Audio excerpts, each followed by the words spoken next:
Welcome back to Digital Rage. I am Jeff, the producer here at Byer Company. Today we are presenting a marketing framework for using AI tools, but incorporating the much needed human touch to generate unique thoughts and credibility. A brand needs a unique voice that breaks out of the AI monotony to deliver data and insights AI cannot provide. Let's dig in. You know, the whole atmosphere in marketing right now, it's just thick with this promise of AI. Or maybe threat. It is. I mean, everywhere you look. Every conference, every LinkedIn post, it's this idea that AI is going to, automate everything, replace all of us. Can solve every problem overnight. It's exhausting, honestly. It is being crammed down our throats. Absolutely. And that's why we really have to just pause and reset here, because the source material we're looking at, it just cuts right through that noise with a really important clarification. AI is not a magic wand. It is, and I love this analogy, it's a power tool. A power tool. Yeah. I like that. Yeah. I really do. Yeah. Because a power tool, it's useless, right? It's even dangerous if you don't have a skilled person actually guiding it. You need a plan. You need a blueprint. And that gets to the real point of this whole framework. The goal here is not full automation. It's the opposite. Exactly. It's to become more human, more creative, more strategic by basically delegating all that tedious, repetitive work to the machine. So we're trying to get the scale of AI without, losing the soul of the brand. Or the authenticity. That's the cornerstone of everything. Okay, so if we're going to pull that off, we need a real strategy. So I guess our mission today is to lay out that framework, right? A way to weave AI into marketing that doesn't just chase efficiency. A framework that stops optimizing for the robots. And we have to, because it feels like the default setting right now is, well, it's what the source warns about. Using AI to do the wrong things faster. Exactly. So what does that trap actually look like? You see it everywhere. It's falling into that pattern of just mass-producing generic low-value content. The soulless social media posts. The soulless posts, yeah. Automating things that shouldn't be automated and chasing all those vanity metrics that look great on a chart but have zero actual impact on a real human being. So we're optimizing for an algorithm, not a person. That's it. And the source is pretty blunt about it. It calls that strategy a dead end. And it feels like a dead end. Like we're creating this digital world where every brand just sounds exactly the same. Well, that's what happens when you feed an AI the same internet data everyone else is using. The value of that basic generic information is just plummeting. We're seeing proof of that every day, right? Totally. Think about Google's AI overviews or just the huge surge in people using ChatGPT for basic questions. Mm-hmm. If the answer can be generated instantly, its market value just drops. It drops to zero. Right to zero. And this is where it gets really critical strategically. Mm-hmm. The source brings up Kevin Indig's point that AI is destroying the value of that old school evergreen content. Foundational stuff, yeah. But at the same time, it's massively raising the value of additive net new insights. Yeah. This has to be a huge threat to content farms. It's an existential threat. And we all need to really internalize this idea. If your whole AI strategy is just to create, and I'm quoting the source here, more the same bland slop. That's a good phrase. It's a great phrase. If that's what you're doing, you're just digging your own grave. You have to pivot from chasing scale to demanding substance. Okay, so give me a solid example of that. What's the difference between bland slop and an additive insight? Sure. So evergreen slop would be the 10 best SEO practices for 2024. An AI can write that in 10 seconds. Right. An additive net new insight would be publishing the results from your company's own 6-month A/B test on how Core Web Vitals actually impacted your conversion rates using your own data. Something an AI can't possibly replicate. It can't. That unique data is what builds trust. It becomes a magnet. That makes a ton of sense. So if generic is the dead end, we need a plan. And the source boils it down to 3 pillars, the 3 A's. Right. Forget all the complex models. This framework just stands on 3 simple ideas: augment, analyze, and authenticate. Okay, before we dive into each one, let's just quickly define them. Augment is? Augment is about helping human creativity, not replacing it. Think of AI as your intern. Okay. Analyze?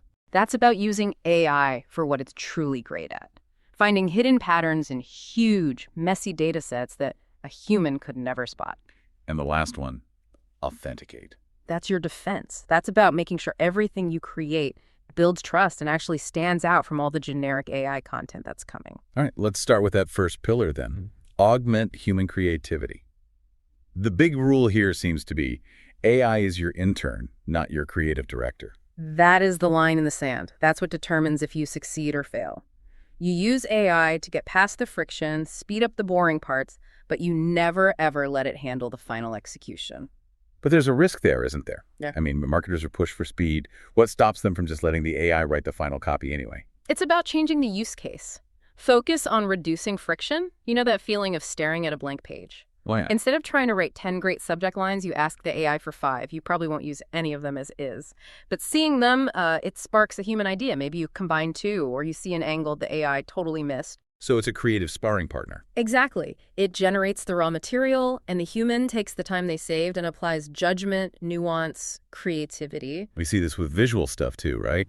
Using tools like Midjourney or Deli to just spitball concepts when a designer is stuck. Yes, you get that rapid ideation, but then a real designer takes those concepts and executes them with the right brand feel, the technical skill, the emotion. The AI is the spark. The human provides the professional polish. And this applies to personalization at scale too. The source mentions AI can draft, say, 100 personalized email intros. Which is an incredible time saver. But a human has to add that final authentic touch, that one sentence that shows you were actually paying attention. That's the part AI can't fake, the real human emotion. It can't. So the takeaway here is really simple. Look at your workflow this week. Pick one creative task you absolutely hate. Use AI for the rough draft, and then spend all that time you saved making it brilliant. A huge shift in how we use our time. Okay, so once we've augmented creativity, we need to aim it at the right people. That brings us to pillar 2. Analyze the signal in the noise. And this is where AI goes from being a helpful intern to an essential strategic partner. Humans. We are just terrible at spotting complex patterns in massive data sets. Our brains just aren't wired for it. Not at all. We look for simple cause and effect. But reality is messy. AI is built for that mess. So it's about going deeper than just surface-level demographics. What does that analysis look like? It means you move past basic segments like, millennials in Chicago. You have AI tools actually cluster your audience into these microsegments based on their behavior. What kind of behavior? For instance, an AI might notice that customers who frequently look at both your pricing page and your support docs end up having a 30% higher lifetime value.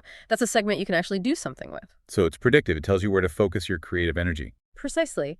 And maybe the most powerful example is using AI to find out why your customers are churning. Instead of just guessing, you feed it thousands of support tickets, chat transcripts, survey responses. And it finds patterns that a human agent would miss. A human agent, dealing with things one by one, might just categorize 100 tickets as cancellation requests. Right, a generic tag. But the AI analyzes the actual text and might find that, say, a specific bug in the mobile payment interface is mentioned in 80% of those conversations. The individual agent misses the pattern, but the AI connects the dots. So the takeaway is, stop staring at spreadsheets. Stop staring at spreadsheets that don't tell the whole story. Feed your data into an AI tool and ask it a really specific question like, what is the one hidden pattern here that I am missing? And this is key. You have to actually act on what you find. You have to commit resources to it. That's the difference between using AI for efficiency versus using it for a real competitive advantage. And that advantage brings us to the third pillar. Authenticate everything. If the first 2 pillars are about creating better and understanding deeper, this one feels like it's about survival. It is. The source literally calls the internet a cesspool of AI-generated slop. Strong words. Very strong. But it points to a critical truth. When content becomes a commodity, authenticity is your most valuable asset. Trust is the new currency. You have to be the signal in all that noise. So how do you do that? How do you earn trust when everyone's using the same tools? You lead with the one thing only you have: unique proprietary data. This means you have to start publishing your own research, your own case studies. AI can summarize the internet, but it can't replicate the data that's behind your company's firewall. And you have to step out from behind the text on a screen. Yes. The framework is big on this. Lean into formats like video on podcasts. Show your face, show your team. It's so much harder for AI to fake a real, unscripted human conversation. The medium itself becomes a form of authentication. And finally, have an opinion. Have a strong opinion. The source cites the Edelman Trust Barometer, which shows people trust experts. If you have a bold point of view on your industry, share it. Don't just recite the consensus that an AI could summarize. So the challenge for everyone listening is to look at their content calendar and ask for every single piece. Could an AI have written this? And if the answer is yes, you either scrap it or you pivot immediately. You add a personal story, your own data, a controversial take, something that proves a human was here. Okay, so let's put it all together. Augment, analyze, authenticate. What does this mean for the future of marketing? It sounds like a pretty big shift. It is a massive shift. The bottom line is that the future isn't human versus AI, it's human with AI. The winners will be the marketers who use AI to handle the scale and the data, which frees up their human team for the really critical work. The work that can't be automated, building relationships, coming up with game-changing ideas. Exactly, but that takes discipline. And the source gives a really clear 3-step action plan to get started. Okay, let's hear it. First, appoint an AI augmenter. Pick one person whose job it is to find one new way to augment your team's creativity every single week. It forces you to keep experimenting. I like that. Number 2. Run one deep analysis. This month, not this year. Use an AI to find one hidden insight in your data and then actually build a campaign around it. Don't just let it sit in a report. And the third step? Kill one generic piece of content. Just get it off your calendar. Replace it with something only your brand could create. A deep customer story, an opinionated think piece. You have to starve the slot machine to feed the authenticity engine. The power tool is here. It's ready.